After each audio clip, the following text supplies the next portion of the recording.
Hello everyone, welcome to our channel. So आमे भारतीय संविधान रो गोटे इंट्रोडक्शन आमे सार देथिले ताजे पाखा 200 टा एमसीक्यू आमे सॉल्व करथिले.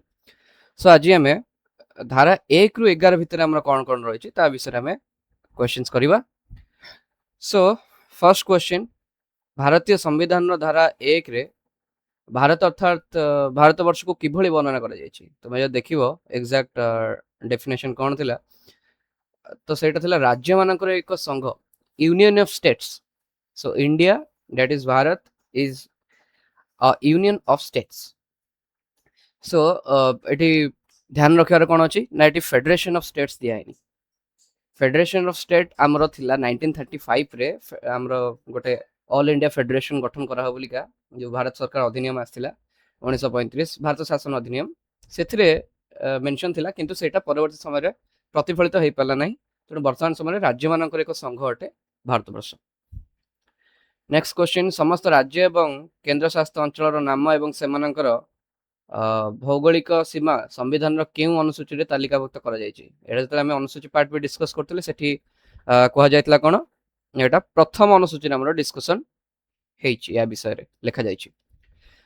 भारतर क्षेत्र माने टेरिटरी ऑफ इंडिया एवं भारतीय संघ मध्य रे केउ पार्थक्यटी सत. एटा बहुत बढ़िया क्वेश्चन. जदि एग्जाम रे केबे आसे त लागियो कि हां माने भल लेवल को क्वेश्चन पकाउछथि. तो भारतर क्षेत्र कहले एटा को व्यापक शब्द. या भितर कोन कोन जाउची, भारतर जति राज्य अछंती, जति केंद्र शासित अंचल अछंती माने यूनियन टेरिटरीज आ अधिगृहीत अंचल माने भारत वर्तमान समय रे जहा अधिग्रहण किछि करिछि बा आगो किछि करिवार अछि एक्वायर्ड टेरिटरीज, तो सेई सबुतक अंचल तार भितर अंतर्भुक्त हेबे.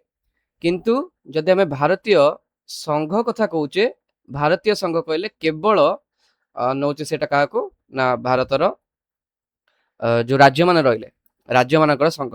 एठी तुम देखिबा पूर्व क्वेश्चन कोन लिखा हैतला, भारत हेउची राज्य मानकर एक संघ एक नंबर क्वेश्चन रे. तेणु भारतीय संघ कहले आमे केवल राज्य मानकर संघ को देखिबा. एटा गोटे राज्य मानकर यूनियन आमे देखिबा. किंतु भारतर क्षेत्र माने टेरिटरी ऑफ इंडिया कहले सेटा गोटे व्यापक शब्द. ता भीतर रहबे कि राज्य, केंद्रशासित अंचल एवं अधिगृहीत अंचल. बढ़िया क्वेश्चन टा. नेक्स्ट क्वेश्चन, भारतर अंश नथिबा कोनोसी बाह्य अंचल को नूतन राज्य भाव रे प्रवेश वा स्थापन करिया पई संसद को केउ धारा प्रदान क्षमता प्रदान करूची. सपोज तुमे भाबि दियो बांग्लादेश वर्तमान भारतर अंश नै, किंतु परवर्ती समय रे सपोज युद्ध बुद्ध हला, भारत कहला कि हमें बांग्लादेश को वर्तमान भारत सहित मिसेबा और अख्तियार कर देलो बांग्लादेश को हमें भारत सहित मिसेबा. तो सेते बेले कोन हे परिबो ना धारा 2 हमर जो अछि संसदर ता अनुसार एटा तांका पाखरे पावर रहिछि बाह्य अंचल को नूतन राज्य भाव में प्रवेश करने बा स्थापन करने.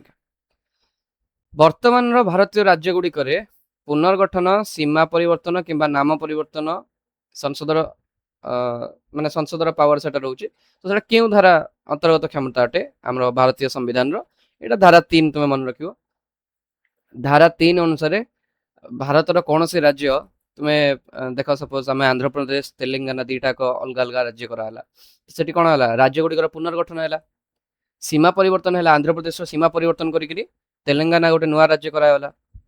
ओडिसा रो नाम आगरो ओडिसा कुआ जातला, इंग्लिश लिखा जातला, ताको परिवर्तित समय रे ओडिसा भाव रे लिखा गला. तेणु नाम परिवर्तन सेठी हला. तेणु एई अनुसार हमर धारा 3 अनुसार ए सब ही परिवो. धारा 4 अनुଯାयी धारा 2 एवं 3 अधीन रे प्रणीत कोनोसी आईन को केउ धारा अनुଯାयी संविधान संशोधन आईन भाव रे गणन करा जाय परिवो नाही. धारा 368 हम जदि देखिबा धारा 368 हमें पढ़िबा त आगु को कि याद रे पढ़थिबा जदि तो सेही धारा 368 रे लिखा छै कि संविधान संशोधन केमति करा जिवो.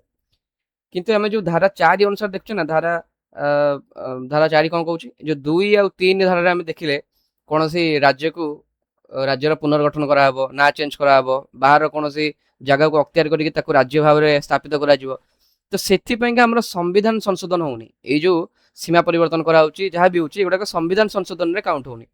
आ एटा को धारा लिखा हैची, धारा 4 रे लिखा हैची. एटा मन रखियार अछि.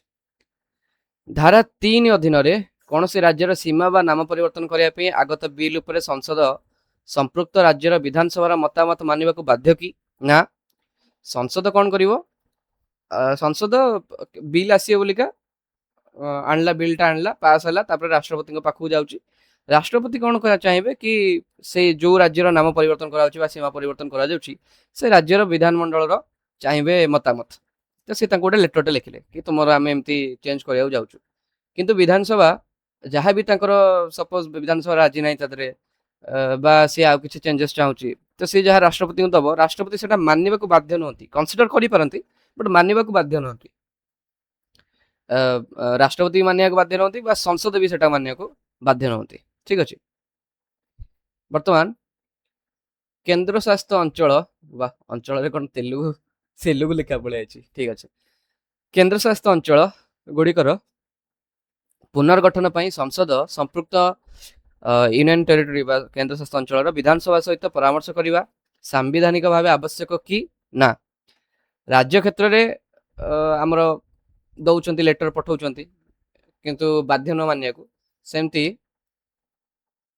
କେନ୍ଦ୍ରଶାସିତ ଅଞ୍ଚଳରେ ବିଧାନସଭା ସହିତ ଏକଦମ ପରାମର୍ଶ ଆବଶ୍ୟକ ହିଁ ନାହିଁ, କାହିଁକିନା ସେଟାକୁ ଡାଇରେକ୍ଟଲି ତା ପାଇଁକା ଆଇନ ପ୍ରଣୟନ କରିପାରିବ ସଂସଦ।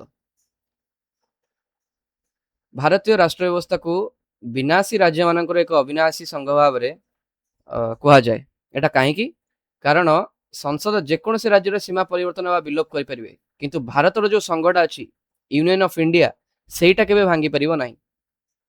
ତେଣୁ ଇଣ୍ଡିଆ କୁହାଯାଏ India is a country of or indestructible union of destructive states. Okay. सो या विषय रे डिटेल रे जदी वीडियो चाहछ माने हमर क्वांटम लिप बाय राजाराम गोटे चैनल अछि, एटा क्वांटम लिप एजुकेशन अछि, सेटा क्वांटम लिप बाय राजाराम गोटे चैनल अछि। सेही चैनल रे मु एबडा सब अपलोड करछि वीडियो गुडा को डिटेल रे डिस्कस करछि। तो तादरु आपण एटा बुझि पारे भाषा रे ए आर्टिकल 1 रु 11 रिलेटेड हमर वीडियो तादरु अछि। नेक्स्ट क्वेश्चन होला बेरुवारी यूनियन मामला रे सुप्रीम कोर्ट केउ गुरुत्वपूर्ण संवैधानिक निष्पत्ति दैथिले। बेरुवारी यूनियन रे कोन कराइतला कुहाइतला कि धारा 3 अनुसार संसद भारतर कौन सी अंचल विदेशी राष्ट्र को हस्तांतर करें ना। से समय कौन होता ना भारत आ बांग्लादेश मध्य ट्रांसफर कराइतला किछि ए जो बेरुवारी यूनियन रोचे किछि एनक्लेव टाइप रो कहि परिबो। तो तार जतले ट्रांसफर होतला तो संसद तो डायरेक्टली एटा करि परिबो नाही, काना सुप्रीम कोर्ट को इंटरवीन करिया पड़ला, काहेकना धारा 3 अनुसार संसद कौन सी विदेशी राष्ट्र को अख्तियार करके भारत सहित मिसई पारिबो, किंतु भारतर कौन सी अंश को विदेशी राष्ट्र को हस्तांतर कर परिबे नाही। एटा करिया गले धारा 368 रे संशोधन आवश्यक, किंतु हम मूल कोन पड़तले धारा 3 रे हमर संशोधन आवश्यक नुहे।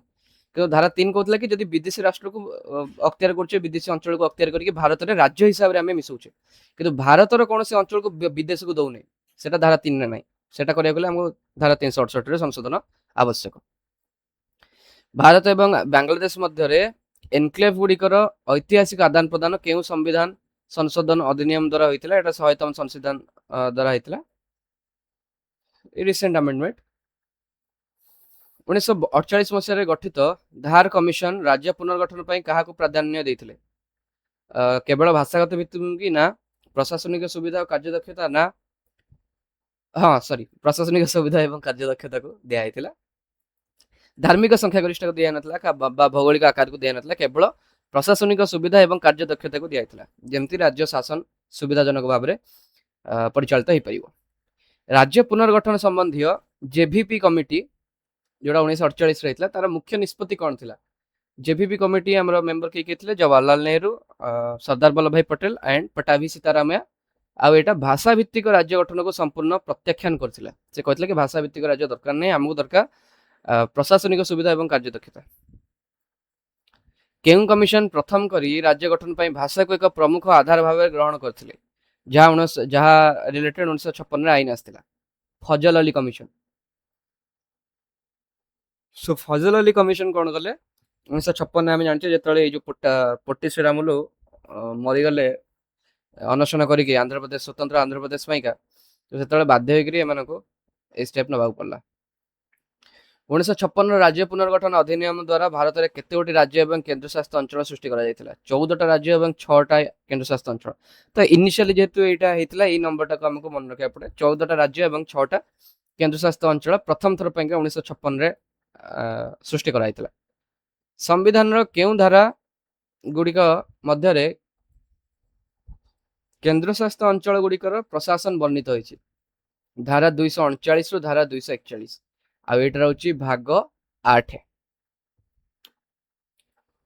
କେନ୍ଦ୍ରଶାସିତ ଅଞ୍ଚଳ ଗୁଡ଼ିକର ପ୍ରଶାସନ ସିଧାସଳଖ କାହା ଦ୍ୱାରା ନିଯୁକ୍ତ ପ୍ରଶାସକ ବା ଉପରାଜ୍ୟପାଳଙ୍କ ଦ୍ୱାରା ପରିଚାଳିତ ହୁଏ। ଭାରତ ରାଷ୍ଟ୍ରପତିଙ୍କ ପାଖରେ ଏହା ପାଇଁ ଅଥରିଟି ଅଛି, ରାଷ୍ଟ୍ରପତି ଏଟା ଡିସାଇଡ୍ କରନ୍ତି। କେଉଁ କେନ୍ଦ୍ରଶାସିତ ଅଞ୍ଚଳର 1966 ମସିହାରୁ ନିଜସ୍ୱ ସ୍ୱତନ୍ତ୍ର ହାଇକୋର୍ଟ ରହିଛି? ଦିଲ୍ଲୀ ହାଇକୋର୍ଟ ଆମେ ଜାଣିଛେ 1966 ରେ ଏଟା ଦିଲ୍ଲୀ ହାଇକୋର୍ଟଟା ପ୍ରତିଷ୍ଠା ହେଇଛି। ସମ୍ବିଧାନର ଭାଗ 2 ରେ କେଉଁ ଧାରା ଗୁଡ଼ିକ 26 ଜାନୁଆରୀ 1950 ସୁଦ୍ଧା କିଏ ଭାରତର ନାଗରିକ ହେବେ ତାହା ସ୍ଥିର କରିଥାଏ? ଧାରା 5 ରୁ 11। ଆମେ ଜାଣିଛେ ଭାରତୀୟ जो सिटीजनशिप रिलेटेड लॉ गुड़ाक रोचे नागरिकता रिलेटेड लॉ एटा धारा 5 ରୁ 11 रिलेटेड 11 भितर रोचे तेणु करी सेटा ही हबो। संविधान प्रणयन समय भारत में स्थायी अधिवासी थिबा व्यक्ति नागरिकता संबंध में केउ धारा रे व्यवस्था अच्छी? धारा 5 रे अच्छी। माने भारत रे जो माने सही समय अधिवासी थिले तांको डायरेक्टली मिल जिवो नागरिकता, तो धारा 5 से लिखा है। पाकिस्तान रु भारत को स्थानांतरित होइथिबा केतक व्यक्तिंकर नागरिकता अधिकार संबंध में केउ धारा रे वर्णित होइछि? एटा धारा 6 रे लिखा है। जो माने पाकिस्तान रु भारत को आसिले तांकर एथरे मेंशन अछि धारा 6 रे। ओके, किंतु भारत रु पाकिस्तान को जो माने फास्ट पळै थिले किंतु परे पुणी पाकिस्तान रु भारत पळै से एटा तुम जानिथिबो जेतले पार्टीशन होतला भारत रु बहुत लोग पाकिस्तान पळै थिले किंतु से समय जते हणा कटा हेले तो डरी के समय पुणी पाकिस्तान रु भारत को पळै आस्थिले तेणु सेमानक नागरिकता संबंधी नियम केउ धारा रे अछि? धारा 7 रे अछि। विदेश रे रहउथिबा भारतीय वंशोद्भव व्यक्तिंकर नागरिकता संबंध रे धारा 8 रे अछि, जोटा हमर रहउछि persons of Indian origin PIO। तो तांकर जो रहउछि नागरिकता सेटा धारा 8 लिखा है ता विषय रे।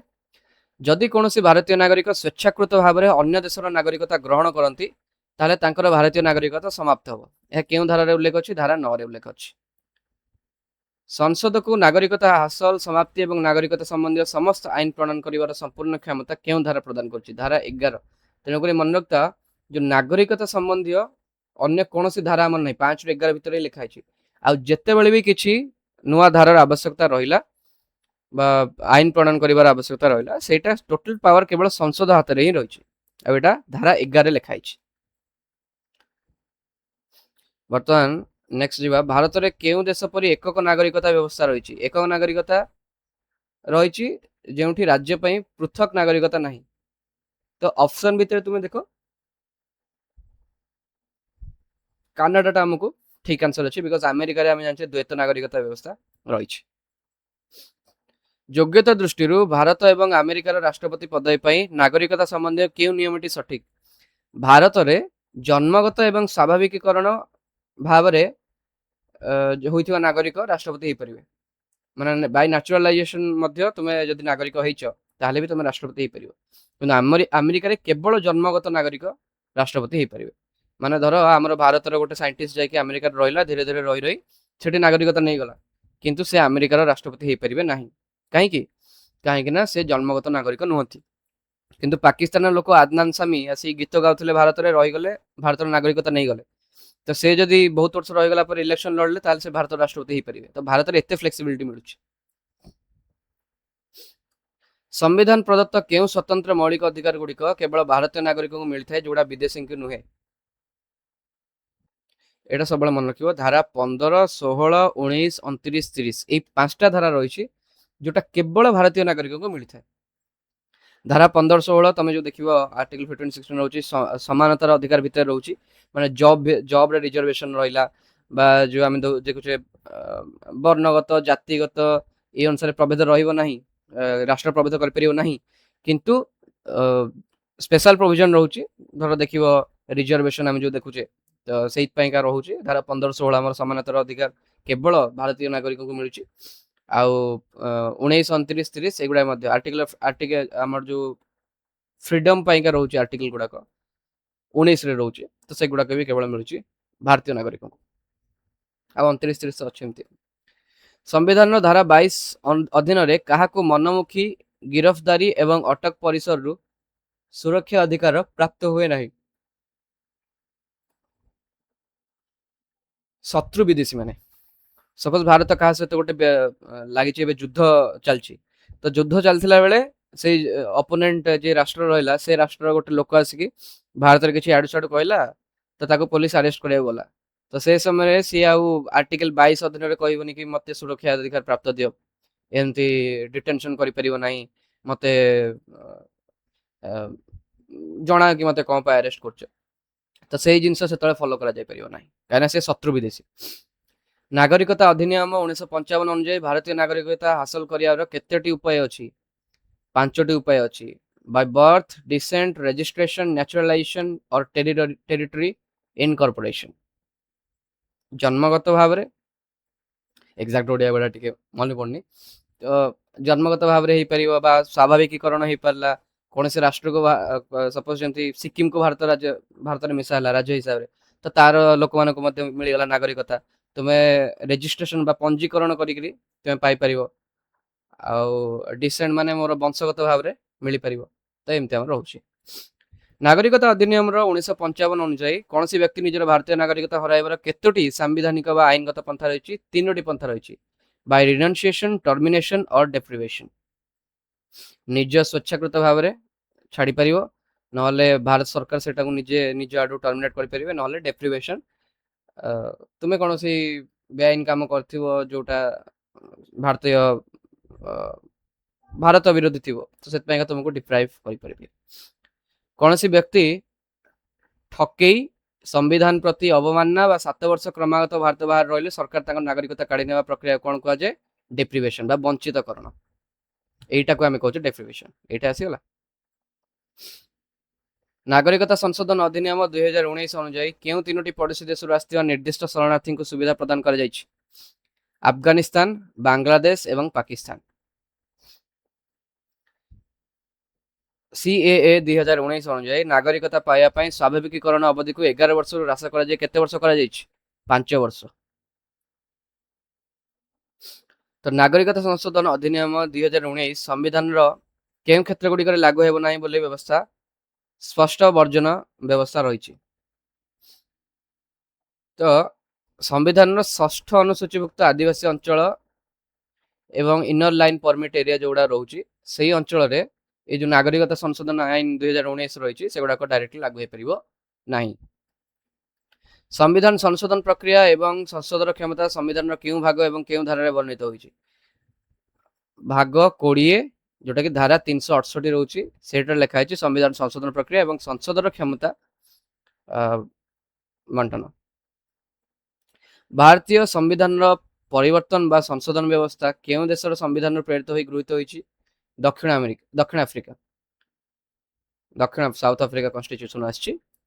संविधान संशोधन संबंधी बिल संसद क्यों सदन में आगत हो पार जेकोसी संसद तुम लोकसभा को राज्यसभा को जो भी आसपार संविधान संशोधित संशोधन बिल संसद में आगत करने भारतर राष्ट्रपति पूर्व अनुमति आवश्यक कि ना राष्ट्रपति पूर्व अनुमति आवश्यक नहीं। संविधान संशोधन बिल उभय सदन में अचलावस्था सृष्टि हेले क्यों सांविधानिक व्यवस्था अच्छी ये ऑप्शन तुम्हें देख राष्ट्रपति जुग्म अधिवेशन डाकिवे संशोधन बिल कौन से जुग्म अधिवेशन व्यवस्था नहीं लोकसभा निष्पत्ति चूड़ांत बिल स्वतः प्रधानमंत्री द्वारा पारित हो ना संशोधन बिल का कौन सी जुग्म अधिवेशन व्यवस्था नहीं एटा मुझे पूर्व भी कही बिल टी अचल हो क्यों संविधान संशोधन अनुजाई संविधान संशोधन बिल को सम्मति देवा राष्ट्रपति बाध्यतामूलक करागला 24तम संशोधन आईन 24तम संविधान संशोधन आईन अनुसार आगु कौन होता राष्ट्रपति बिल टाकू पॉकेट भिटो प्रयोग करी चिरदिन रखिपर ना रिजेक्ट करें कि जिनस 24तम संशोधन दिया कहीं राष्ट्रपति हेड रोचंती किंतु संसद हाथ में पावर रोचे संपूर्ण भाव में आईन प्रणयन कर जदि संसद जोटा निर्वाचित प्रतिनिधि रही हाथ जब पावर न रहा आम केमती देश चल पार से 24तम संशोधन यहाँ कराला। धारा 368 अधीन स्वतंत्र संख्यागरिष्ठतार प्रकृत सांविधानिक व्याख्या कौन ସମୁଦାୟ ସଦସ୍ୟଙ୍କର 50% ଏବଂ ଉପସ୍ଥିତ ଓ ଭୋଟ ଦେଉଥିବା ସଦସ୍ୟଙ୍କର 2/3। ଏଇଟା ପୁରା ମନେ ରଖିବ। ସପୋଜ 500 ଲୋକ ଅଛନ୍ତି, 500 ଟୋଟାଲ ସଦସ୍ୟ ସପୋଜ 500ଟା, ତ ତାର 50% ମାନେ 250 ଏବଂ ଉପସ୍ଥିତ ଏବଂ ଭୋଟ ଦେଉଥିବା ସଦସ୍ୟଙ୍କର 2/3। ସପୋଜ ଉପସ୍ଥିତ ଅଛନ୍ତି 400 ଲୋକ ଆଉ 400 ରେ ଭୋଟ ଦଉଛନ୍ତି 300 ଲୋକ, ତ ଯୋଉମାନେ ଭୋଟ ଦଉଛନ୍ତି ତାର 2/3। ତେଣୁ ଏଇ ଅନୁସାରେ ରହୁଛି ସ୍ପେଶାଲ ମେଜରିଟି। ମୌଳିକ ଅଧିକାର କିମ୍ବା ରାଜ୍ୟ ନୀତି ନିର୍ଦ୍ଧାରକ ନୀତି ସଂଶୋଧନ କରିବା ପାଇଁ ସଂସଦରେ କେଉଁ ପ୍ରକାର ସଂଖ୍ୟାଗରିଷ୍ଠତା ଆବଶ୍ୟକ? ସ୍ୱତନ୍ତ୍ର ସଂଖ୍ୟାଗରିଷ୍ଠତା। ରାଷ୍ଟ୍ରପତିଙ୍କ ନିର୍ବାଚନ ପଦ୍ଧତି ବା ସପ୍ତମ ଅନୁସୂଚୀରେ ପରିବର୍ତ୍ତନ ପାଇଁକା ସଂସଦର ସ୍ୱତନ୍ତ୍ର ସଂଖ୍ୟାଗରିଷ୍ଠତା ଏବଂ ଅଧା ରାଜ୍ୟଙ୍କର ସାଧାରଣ ସମ୍ମତି ଆବଶ୍ୟକ। କାହିଁକିନା ରାଷ୍ଟ୍ରପତିଙ୍କ ଇଲେକ୍ସନରେ ରାଜ୍ୟମାନଙ୍କର ମଧ୍ୟ ପାର୍ଟ ରହୁଛି, ବିଧାନସଭାର ସଦସ୍ୟମାନେ ନିର୍ବାଚିତ ପ୍ରତିନିଧି ମାନେ ଅଂଶଗ୍ରହଣ କରୁଛନ୍ତି, ତେଣୁକରି ଅଧା ରାଜ୍ୟଙ୍କ ସାଧାରଣ ସମ୍ମତି ମଧ୍ୟ ଆବଶ୍ୟକ। ସମ୍ବିଧାନ ନବମ ଅନୁସୂଚୀ କେଉଁ ସଂଶୋଧନ ଅଧିନିୟମ ଦ୍ୱାରା ଏବଂ କାହିଁକି ଯୋଡ଼ାଗଲା? ପ୍ରଥମ ସଂଶୋଧନ ଦ୍ୱାରା ଭୂ ସଂସ୍କାର ଆଇନକୁ ନ୍ୟାୟିକ ସମୀକ୍ଷାରୁ ସୁରକ୍ଷା ଦେବା ପାଇଁ ଏଟା ଯୋଡ଼ା ଯାଇଥିଲା। ଭାରତୀୟ ସମ୍ବିଧାନର କେଉଁ ବ୍ୟାପକ ସଂଶୋଧନକୁ ଏକ କ୍ଷୁଦ୍ର ସମ୍ବିଧାନ ଆଖ୍ୟା ଦିଆଯାଇଛି? 42ତମ ସମ୍ବିଧାନ ସଂଶୋଧନ 1976କୁ। IR କୋହେଲୋ ମାମଲା, ଏଥିରେ ସୁପ୍ରିମକୋର୍ଟ ନବମ ଅନୁସୂଚୀ ବିଷୟରେ କ'ଣ ସ୍ପଷ୍ଟ କରିଥିଲେ? କି ନବମ ଅନୁସୂଚୀରେ ଥିବା ଆଇନ ମଧ୍ୟ ନ୍ୟାୟିକ ସମୀକ୍ଷା ପରିସରଭୁକ୍ତ ହୋଇପାରିବ ଯଦି ତାହା ମୌଳିକ ଢାଞ୍ଚାକୁ ଉଲ୍ଲଂଘନ କରୁଛି। ତେଣୁକରି ନବମ ଅନୁସୂଚୀରେ ଥିବା ଆଇନକୁ ଆଗରୁ କ'ଣ ହଉଥିଲା ନା ଜୁଡିସିଆଲ ରିଭ୍ୟୁରେ ତାକୁ ନିଆଯାଉନଥିଲା, ଏବେ କିନ୍ତୁ ଜୁଡିସିଆଲ ରିଭ୍ୟୁ ଭିତରେ ନିଆଯିବ। ଭାରତୀୟ ସମ୍ବିଧାନ ସଂଶୋଧନ ପ୍ରକ୍ରିୟାର ଏକ ପ୍ରମୁଖ ସମାଲୋଚନା କ'ଣ ଅଟେ? ଏଇଟା ଆମେରିକା ପରି ରାଜ୍ୟମାନଙ୍କ ସଂଶୋଧନ ପ୍ରକ୍ରିୟା ଆରମ୍ଭ କରିବାର କୌଣସି ସାମ୍ବିଧାନିକ ଅଧିକାର ନାହିଁ। ମାନେ ରାଜ୍ୟମାନଙ୍କ ପାଖରେ ପାୱାର ନାହିଁ ସେମାନେ ସମ୍ବିଧାନ ସଂଶୋଧନ ଆଇନ ଗୋଟେ ଆଣିପାରିବେ, କେବଳ ସଂସଦ ଆଣିପାରିବ। ରାଜ୍ୟସଭାର ଏବଂ ଲୋକସଭାର ସଦସ୍ୟ ସଂଖ୍ୟାକୁ ବାଦ ଦେଇ ସମ୍ବିଧାନ ସଂଶୋଧନ ବିଲ୍ ଅନୁମୋଦନ ପାଇଁ ରାଜ୍ୟମାନଙ୍କୁ କେତେ ସମୟ ସୀମା ଦିଆଯାଇଛି? ସେମିତି କୌଣସି ନିର୍ଦ୍ଦିଷ୍ଟ ସମୟ ସୀମା ନାହିଁ। ନେକ୍ସଟ ରହିଲା ଭାରତୀୟ ସମ୍ବିଧାନର ସଂଶୋଧନ ପ୍ରକ୍ରିୟାକୁ କେଉଁ ଶ୍ରେଣୀଭୁକ୍ତ କରାଯାଇପାରେ? এটা ନମନୀୟ ଏବଂ ଅନମନୀୟ ଉଭୟର ଏକ ସନ୍ତୁଳିତ ସମନ୍ୱୟ ଅଟେ। ଯୋଉଟା କହୁଥିଲେ ଆମେରିକା ପରି ଅନମନୀୟ ଏବଂ ବ୍ରିଟିଶ ପରି ନମନୀୟ। ତେଣୁକରି ଏତିକି ସହିତ ଆମର ସରିଲା ଧାରା 1 ରୁ 11। ଆଶା କରୁଛି ଭିଡ଼ିଓଟି ଭଲ ଲାଗିଥିବ। ଭଲ ଲାଗିଥିଲେ ଲାଇକ୍ କରିବେ, ସେୟାର କରିବେ, ସବସ୍କ୍ରାଇବ କରିବେ ଏବଂ କମେଣ୍ଟ ଦେବାକୁ ଭୁଲିବେ ନାହିଁ। ଆମେ ରଖୁଛୁ। ଧନ୍ୟବାଦ। ଜୟ ହିନ୍ଦ, ଜୟ ଭାରତ।